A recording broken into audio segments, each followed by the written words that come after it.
नमस्ते, तपाईलाई स्वागत छ आजको यस भिडियोमा। एशियन लाइफ इन्स्योरेन्स कम्पनी लिमिटेडले आफ्ना लगानीकर्ताको लागि आर्थिक वर्ष 2081-82 को मुनाफाबाट प्रति शेयर 5.5263% नगद लाभांश र 5% बोनस शेयर वितरण गर्ने भएको छ। यस नयाँ घोषणाले एशियनको वित्तीय स्थिरता र आफ्नो शेयर धनीहरूप्रति प्रतिबद्धता थप खुशी प्रदान गर्दछ। 5.5263% नगद लाभांश भनेको शेयर धनीहरूलाई वित्तीय लाभको प्रतिफल हो। यो एक मजबुत सन्देश हो कि कम्पनीको मुनाफा अब यसको लगानीकर्ताहरूलाई फर्काइन्छ। यसले लगानीकर्ताको विश्वासलाई अझ गहिरो बनाउँछ र कम्पनीको दीर्घकालीन स्थिरता पुष्टि गर्दछ।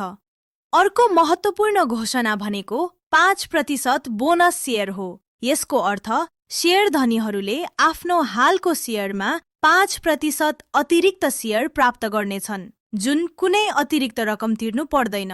बोनस शेयरले एशियनलाई आफ्नो आम्दानीको एक हिस्सा शेयर धनीहरूमा पुनः लगानी गर्न मद्दत गर्दछ र यसले शेयरको तरलता पनि बढाउँछ, जसले नयाँ लगानीकर्ताहरूलाई आकर्षित गर्न मद्दत पुर्याउँछ।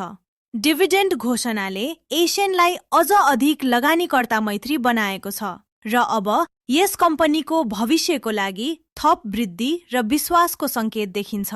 लगानीकर्ताहरूलाई भने अब उनीहरूको शेयर होल्डिङ्समा ध्यान पुर्याउन र आगामी वित्तीय अपडेटको लागि तयार रहनु जरुरी छ।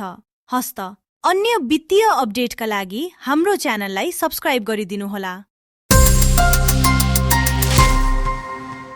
Market Kara YouTube channel is a great learning platform for both new and experienced investors, offering educational videos, market analysis, and practical trading strategies for the Nepalese stock market.